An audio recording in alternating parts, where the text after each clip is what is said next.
Peace, ladies and gentlemen. This is Quan coming through once again with another video. This video I wanted to do just in regards to me wanting to switch up the content. Most of my content is based in the Bible, but I feel like you can reach certain people with different content and through different ways.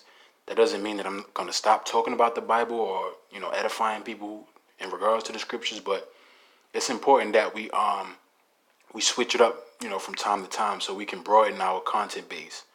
So this segment here that Jalen and Jacoby tackled was the potential trade between the 76ers and the Golden State Warriors, the Philadelphia 76ers and the Golden State Warriors.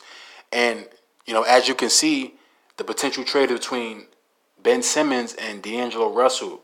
Now, me personally, just based off of what I know about the NBA, what I've been watching, particularly with Philadelphia, they're missing a lot. And they have a great point guard in Ben Simmons. It's just that he doesn't fit that system because their first best player is Joel Embiid, and Joel Embiid plays in the post. So when you have a primary ball handler that can't shoot or that chooses not to shoot, that elects not to shoot, it makes it hard for the offense to really, maximize off of everything in regards to what they can bring because the offense is more predictable to the defense. So the defense looks at it like, well, we know what's coming. We know that we can set up for Joel Embiid because their primary ball handler won't shoot. So it's easier for us to guard him and get ready for him in regards to setting up our defense. It's not like regarding Steph Curry where the defense is like off balance because the man can shoot from anywhere. You're guarding Ben Simmons, and Ben Simmons chooses not to shoot. So that makes it easier for the defense to gear up on the best player, which plays in the post, who is Joel Embiid. Joel Embiid can shoot from outside, but his strength is in the post.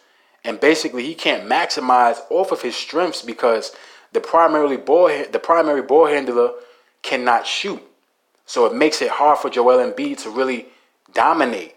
You feel what I'm saying? But when you bring in the shooter, as far as a point guard, who's not only a shooter but can score and can create, then it makes it easier, and it makes the offense more efficient in regards to it being a collection of players that can put the ball in the basket. So I agree with this trade, and it makes sense because you got a guy like D'Angelo coming from Philly who can score from the mid range, who can score from the corner, who can score from deep. He's a sniper, and he can create his own shot. He's not the best point guard. He ain't no Kyrie, but he's decent. He's an all-star. So you trade him for Ben Simmons, it makes it work. Because on the Warriors side, Ben Simmons is like a upgraded version of Draymond Green. Draymond Green is just a better shooter. Or at least we say that because Ben Simmons chooses not to even shoot. So we can't even tell if Ben Simmons could be a better shooter. But I believe it's going to work because you bring Stephen Clay back with Ben Simmons. Oh, man. You know how much opportunity that's going to create? And you still got Draymond, who's a defender that can really, scrap. 2021 is going to be crazy when Brooklyn come back and Golden State, they're back into, the fold in regards to them being 100% healthy. It's going to be crazy next year. This year, it's all about the Lakers and the Clippers and, the Bucks. To me, I think the Lakers going to come out the West, even though I want the Clippers to come out the West, but my objective eye is telling me that the Lakers are going to come out the West because I think the NBA just wants LeBron to get at least one more. You know what I mean? So he can go off in the sunset.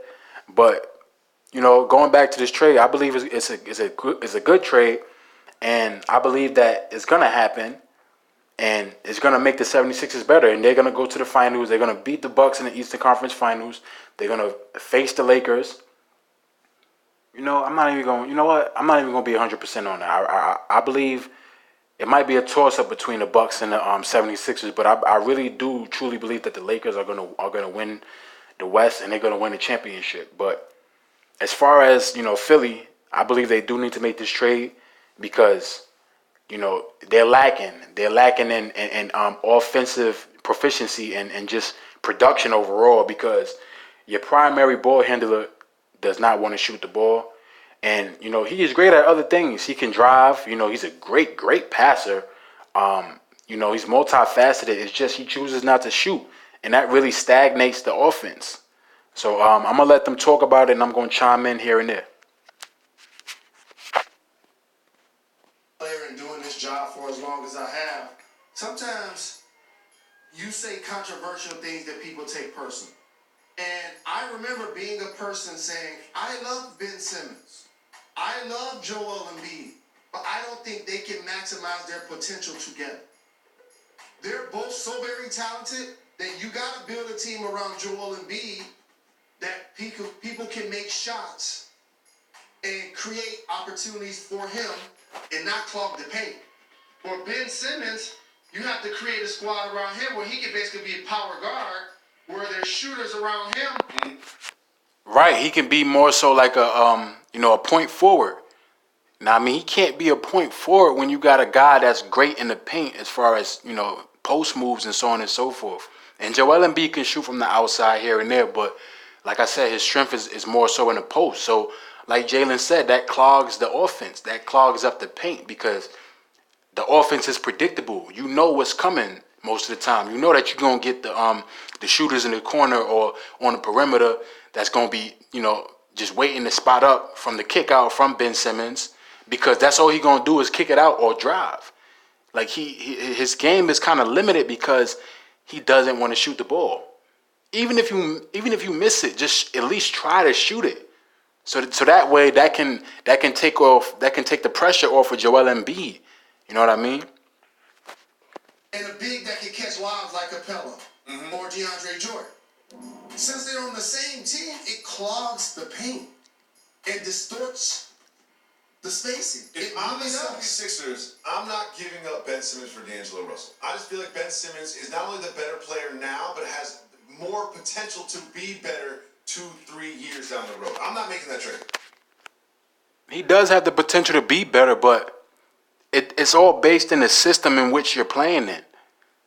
I don't think that Ben Simmons is going to flourish in the system with a player, as far as their best player, who dominates in the post. You can't have that. Like, Ben Simmons has to be the best player on the team. He's not the best player on the team. Their best player is Joel Embiid. So he would have to acquiesce to the style of Joel Embiid, in which, all you have to do is try to score, or at least attempt to score, in regards to just trying to create something. You know what I mean? Like, Joel Embiid can't play with a point forward. He needs a primary ball handler that can score, that can create. He needs a guy like a Kyrie or a D'Angelo or a Kemba, like a point guard like that, or even just having a small forward that can create. You need somebody that can create. They have a lot of stagnant players, like spot up shooters. Tobias Harris can create to a degree, but he's more so, a catch and shoot, spot up. He can play in the post to a degree. He's not like a offensive shot creator. He's not like a Kawhi or Kevin Durant. Not to like compare him to those guys, but just on a minute level, he's not even on that level. He's not even like how Danny Granger was. You feel what I'm saying? Or early Paul George. You know what I mean? I'm not saying you trade those two guys apples to apples, because I agree with your comment. But that's why you toss other players into the deal, third teams into the deal, salaries, picks. It'll be interesting to see how and or if this plays out. Yeah, and again, I just want to emphasize that this is just a rumor. You know what I mean? This is something that there's going to be a lot of these coming up in the next month or so. But this one I found really interesting, especially because it involved a couple superstars, all-stars.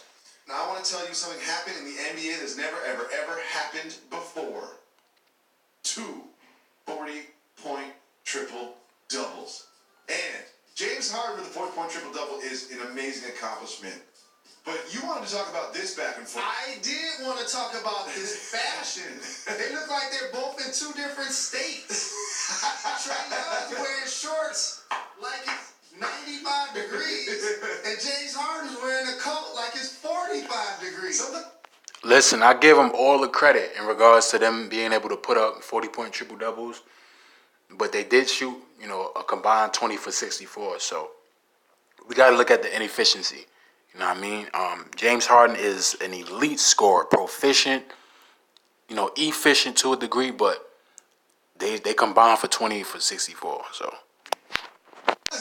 to the shorts and you just stay there. But the back and forth didn't end in the tunnel. It went onto the court, and I just never seen anything like this. And for me, the takeaway is this: James Harden is not headline news when you get a 40-point triple-double. But Trae Young's in his second year in the NBA.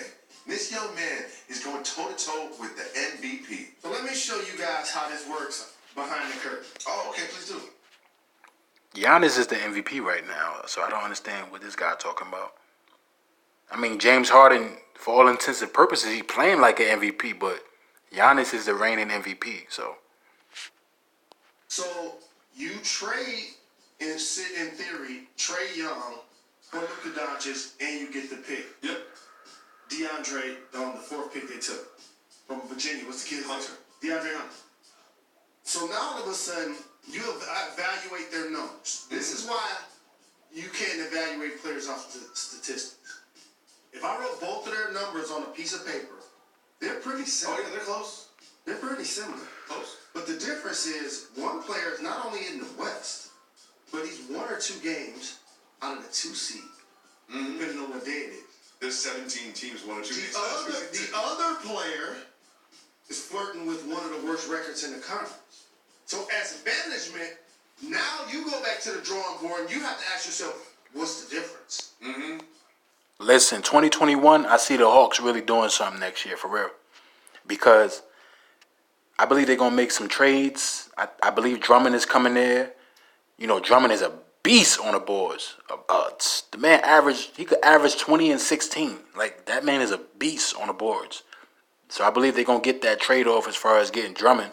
I don't know who they're going to give up. I hope they don't give up Herder because he's a great shooter. But I believe this is just all part of growing pains, you know what I mean? A guy like Trae Young is he's a transcendent type of talent. You know what I mean? He's the cornerstone of the franchise, so you keep him and you just maximize off of what he can bring. And I believe he's going to bring a lot, especially next year. Like, that's the third year. You know, when players get in their sophomore year, they really start to really go crazy. And dude is real young. Like, you know, players don't hit their prime until like 27, 28. You know what I mean? So sometimes 26, but for the most part, 27, 28. So the dude is really just killing. Like, him and Luka, they tearing this shit up. But yeah, man, like, the Hawks, they're going to be a problem next year. This year, they just doing what they got to do just to stay above water for the most part, or below water, because they're not even in the playoffs, but they killing as far as just the talent, just seeing what they could do on the court. It's just not resulting in wins because, you know, I think his name is Jaren Collins. He was out for a while. You know what I mean? So that kind of, messed up their little flow because they was doing their thing in the beginning of the season. He was out because of the whole PED thing or whatever. So I believe next year, you know, when they get them trades and they get the pieces they need, especially in the offseason, if they could get a pick or whatever, a nice pick, a nice first-round pick, then, you know, they're going to do some things. I really got, like, 2021 is going to be crazy for the NBA next year.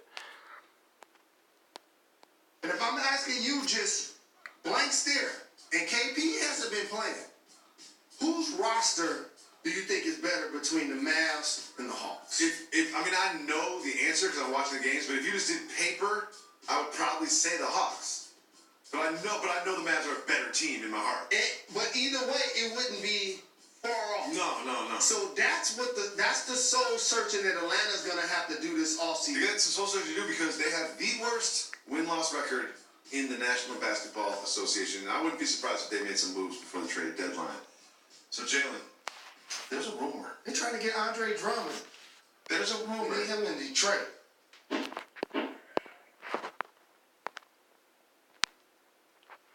Alright, you guys, so that was that. I appreciate you guys for listening and subscribing. Hit that like button to continue to support my content. And once again, as I said in my previous videos, I plan on really enhancing this page and doing what I need to do to create the best content possible for the viewers.